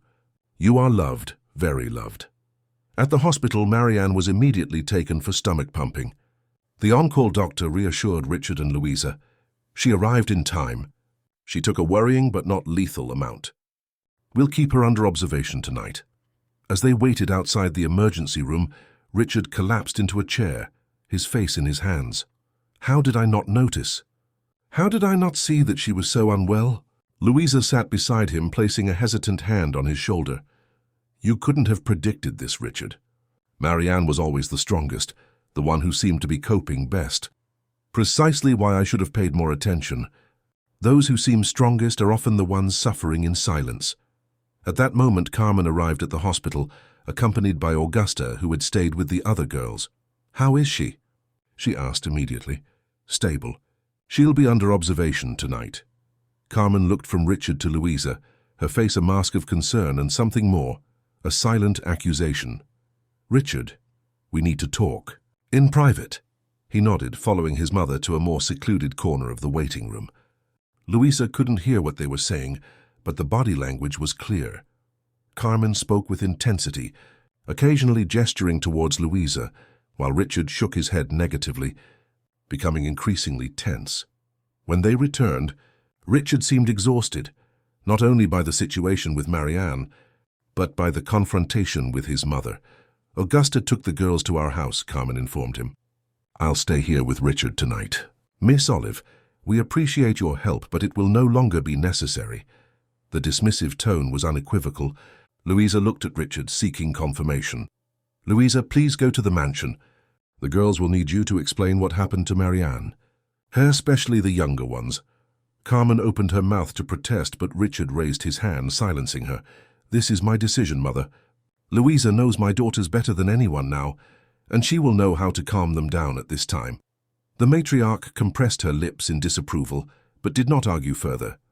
Louisa, sensing the tension, simply nodded. I'll be with them. Call if you need anything or if there's any news. Before leaving, she hesitated. Richard, can I see her before I go, please? He nodded, and Louisa was allowed to briefly enter the room where Marianne rested, connected to monitors and with an IV in her arm. The girl was pale but conscious. Marie, she called softly, approaching the bed. I'm here. The girl turned her face to her, eyes red from crying. Why are you here? Shouldn't you be with my father, since that's what you two want? Even in her fragile state, the bitterness persisted. Louisa sat on the edge of the bed, careful with the tubes. I'm here because I care about you, Marianne, not as a substitute for your mother, nor as a potential partner for your father. I'm here as someone who sees you, really sees you, so beyond the mask of strength you show to the world. Marianne looked away, but Louisa continued. I know you're struggling to keep your mother's memory alive. I know you're afraid that if everyone moves on, Clarice will be forgotten. But, Mari, what you did today, your mother would never want that. A tear rolled down the girl's face. I don't even know what she would want anymore. Sometimes I can't even remember her face properly without looking at a photo. And that scares you, doesn't it? Forgetting details, feeling like she's drifting further and further away. Marianne nodded, sobbing now. I'm so afraid of forgetting her. Of waking up one day and not remembering her voice, her smell. Louisa gently held the girl's hand. Marie, your mother lives in you. In your smile, which is just like hers. In your determination, which everyone says you inherited from her.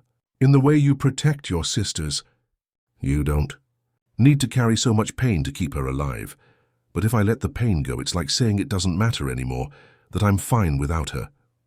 No, darling. Letting go of the pain doesn't mean forgetting or not caring. It means creating space for happy memories, for the love that remains alive. Marianne finally looked into Louisa's eyes. Do you still miss your sister? After all this time? Every day. But now when I think of her, I can smile at the good memories instead of just crying at the loss. And that's not betrayal, Mari, that's healing. The girl squeezed Louisa's hand weakly. I didn't really want to leave. I just wanted the pain to stop for a while. I know, and we'll work on it together, I promise. But you need to promise something too, that you'll never try something like this again. That you'll come talk to me or your father when the pain becomes unbearable. I promise, Marianne whispered, exhausted but calmer. When Louisa left the room, she found Richard waiting in the hallway. His face etched with worry and exhaustion. How is she? Calmer. We talked a little. Thank you, he said, his voice choked, for being here, for knowing exactly what to say to her. Louisa just nodded. I'll be with the other girls. Rest a bit if you can. As she walked to the exit, Louisa felt Carmen's gaze following her. The matriarch had witnessed the brief conversation with Richard, and now observed her with a complex expression, still distrustful, but with something new, something akin to reluctant respect. 3 days after the incident, Marianne returned home. The news of her hospitalization had been carefully explained to her sisters by Louisa, who used age-appropriate terms for the younger ones. She spoke about Marianne having taken medicine she shouldn't have and needing special care. For the older ones, she was more direct, explaining that their sister was suffering a lot and did something dangerous, but that now everyone would be even more attentive to help her. Marianne's arrival was met with emotional hugs. The twins had made welcome posters. Sophia prepared cookies following a recipe Louisa taught her. Julia organized all her sisters' favorite plush toys on the bed. Laura played a small melody on the piano. And Isabella drew a picture of the complete family again. Carmen remained at the mansion throughout this period, carefully observing the interactions. To Louisa's surprise, the matriarch made no further attempts to distance her, although she maintained a polite distance. One afternoon, while the girls rested after lunch, Carmen found Louisa on the porch, organizing materials for a therapeutic activity. May I join you? She asked with a formality that didn't hide her curiosity. Of course, Mrs. Mendonza. A silence settled between them as Carmen observed the materials. Modeling clay, actual clay, paints and brushes. What do you plan to do with this? It's an emotional expression activity, Louisa explained. Each one will sculpt or paint how they feel after everything that happened with Marianne. Carmen picked up a piece of clay, feeling its texture between her fingers. Interesting approach. In my day, we hid difficult feelings. We didn't sculpt them in clay. There was a hint of irony in her voice, but also reflection. And did it work? Louisa asked gently. Carmen smiled humorlessly. Obviously not. Otherwise, we wouldn't have generations of emotionally repressed people running the world. The unexpected frankness surprised Louisa. I've observed you with my granddaughters these past few days. Carmen continued. I must admit that your method, however, alternative it may seem, produces results. I've never seen Mari so open about her feelings. Thank you, Mrs. Mendonça. Carmen, please. If we're going to continue seeing each other, we can dispense with formalities. Another silence, less tense now. You know, Carmen resumed after a few moments, when I lost my husband 8 years ago, I did something similar to what Marianne attempted. The confession shocked Louisa. I didn't go to her extreme, but I spent weeks taking more sleeping pills than recommended, just to not feel. No one ever knew. Not even Richard. I'm sorry. Don't be. I got over it, as everyone eventually gets over it. But seeing Marianne, I realized that perhaps if I had dealt better with my own pain, I could have helped my son and my granddaughters more when Clarice fell ill. Louisa absorbed those words, seeing the matriarch in a new light. It's never too late to change our relationship with pain. Carmen, the lady studied her with perceptive eyes. You really believe that, don't you? It's not just something you say professionally. I believe it with all conviction, because I've seen it in my own life. Carmen nodded slowly. Helen thinks you're an opportunist who saw a social ladder in my son. And what do you think? Initially, I shared her opinion. Now, she hesitated. Now I'm not so sure. For Louisa, coming from Carmen Mendonça, this amounted to a declaration of trust. I just want the best for your granddaughters, Carmen. It's my only agenda here. And for my son? What feelings do you have for him? The direct question made Louisa pause. Finally, she opted for honesty. I respect and admire your son deeply. Any other feelings that may exist are secondary, considering the delicate situation of the girls. Carmen appraised her for a long moment. You know, Louisa, I was also judged when I married Richard's father. I was just the secretary. He was the heir to a business tradition. His family treated me like an intruder for years. How did you overcome that?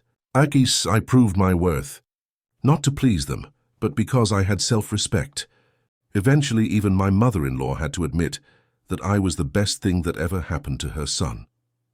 The parallel between their stories hung in the air, unspoken, but perfectly understood by both. I'm not saying I approve of any relationship between you and my son, Carmen clarified. I'm just acknowledging that perhaps my initial prejudices aren't fair. Thank you for your honesty. Carmen stood up, ending the conversation. I'm going to help the girls get ready for their clay activity. After all, I'm also part of this family. As she watched her walk away, Louisa felt that something fundamental had changed.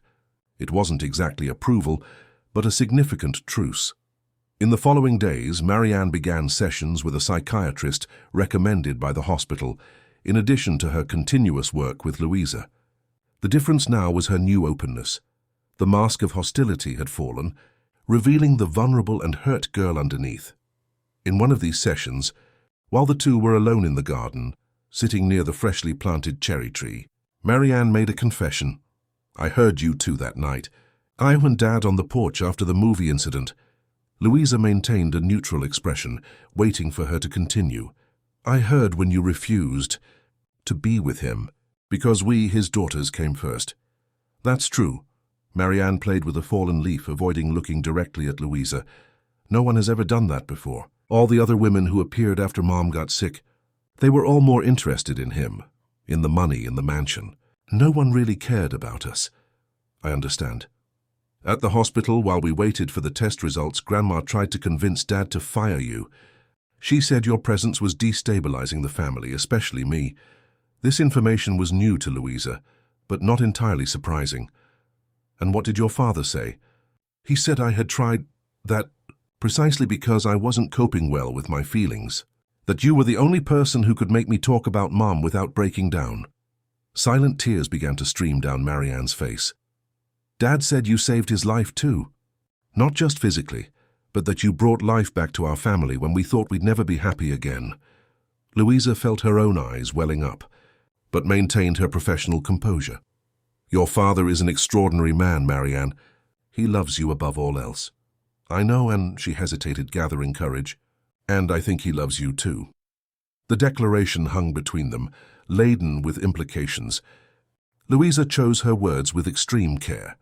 Marianne, any feelings between adults are complicated, especially after significant losses. The most important thing now is your recovery and the stability of all of you. But what if, Marianne stopped, reformulating her thoughts. What if it wasn't about replacing Mom anymore? What if it was about finding a new, different space? The maturity of that reflection surprised Louisa. What exactly do you mean? At the hospital, the psychiatrist asked me if I really thought Mom would want us to be sad forever, if that honored her memory. And what did you answer? Tasn't that no. That Mom always said life was meant to be lived with joy, even in difficult times. Louisa smiled softly, seeing wisdom emerging through the pain.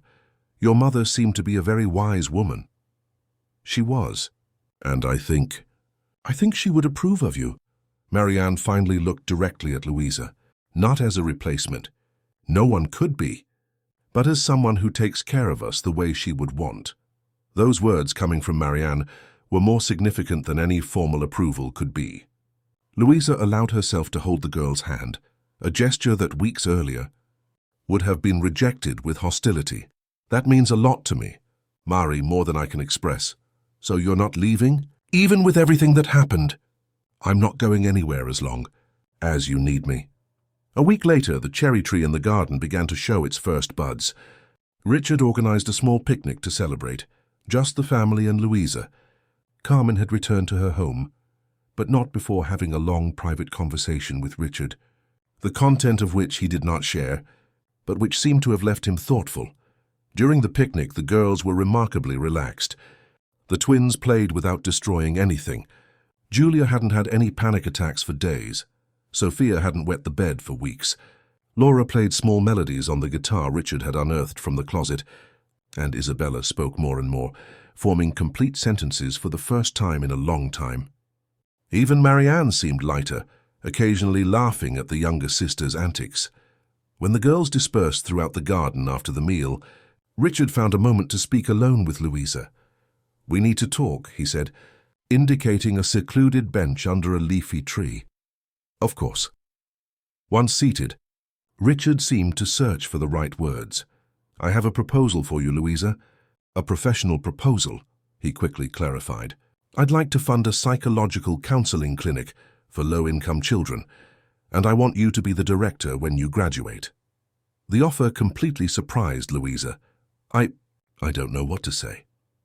"You mentioned several times that your dream was to help children who don't have access to adequate psychological support. This project would allow that on a large scale. Richard, it's an incredible offer, but why?" He smiled softly.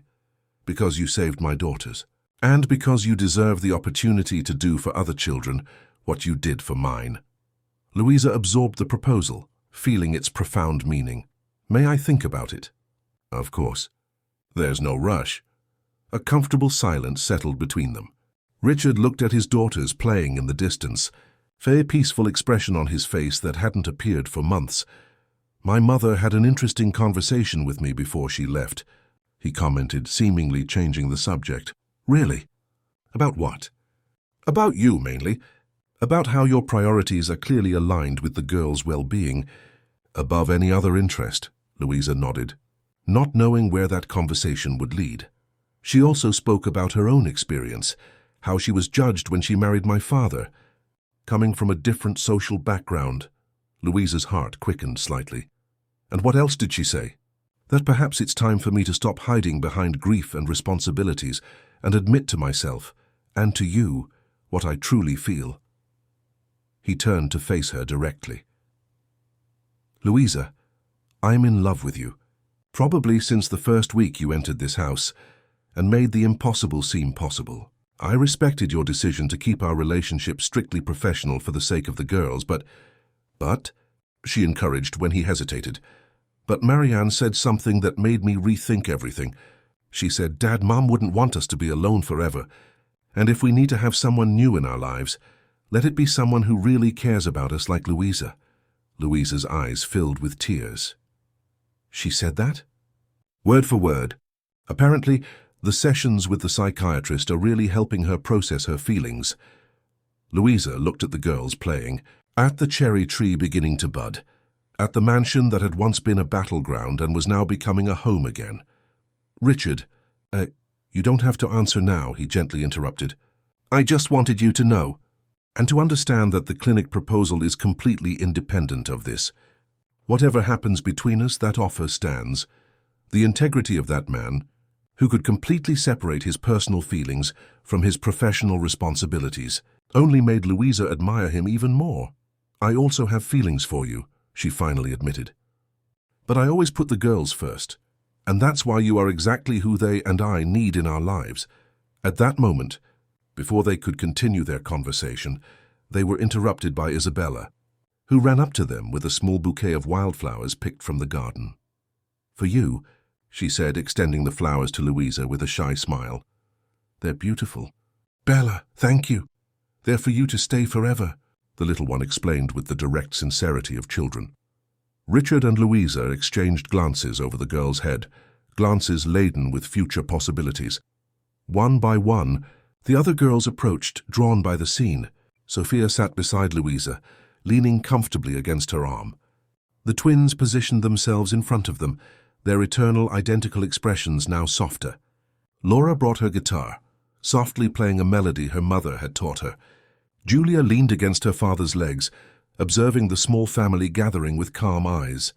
And finally Marianne approached, stopping a few steps away. "Are you staying?" she asked Louisa directly.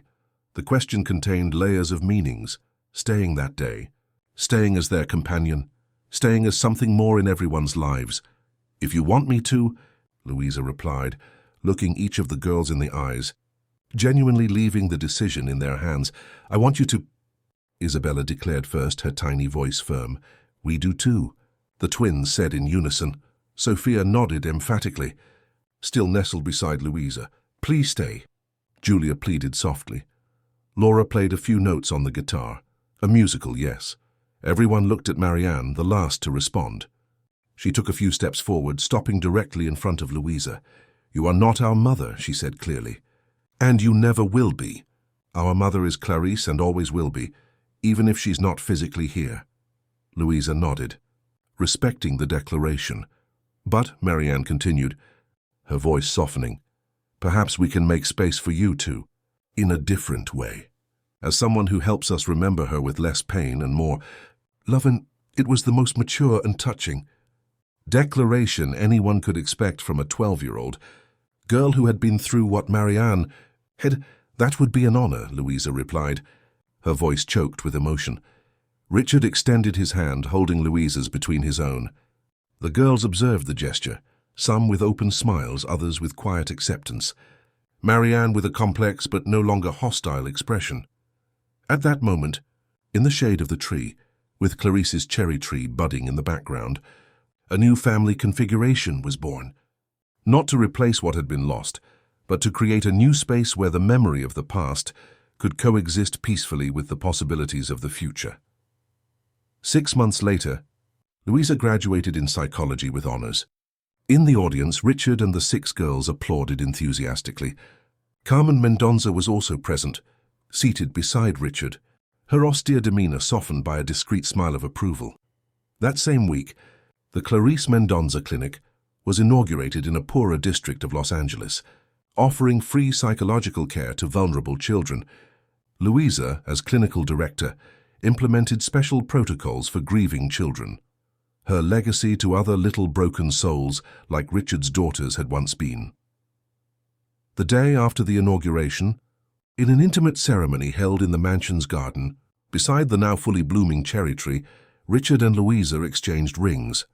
The 6 girls were the only bridesmaids, each carrying a symbol of the journey they had taken. Isabella carried the doll with the re-stitched arm. Sophia, a crystal she used in her breathing exercises. Julia, the anti-panic box she now rarely needed to use. Laura, a musical score. The twins, colorful bracelets they had learned to make with Louisa. And Marianne, the most significant of all, carried a photo of Clarice in a delicate silver frame. "So she can be present too," the girl explained, "because she will always be a part of who we are." When the officiant asked if anyone had anything to say before the exchange of vows, Marianne stepped forward. Everyone held their breath, momentarily apprehensive about what the eldest of the girls, once so resistant to any change, would say. "My mother used to say that true love is not just what we feel, but what we do for others," she began, her voice clear and firm. She said that true love builds bridges where it seemed impossible to cross. Louisa, you built a bridge for our family when we were isolated in pain. You didn't try to take her place. You created your own place in our hearts. And that is something Mom would greatly admire. There were no dry eyes in the garden.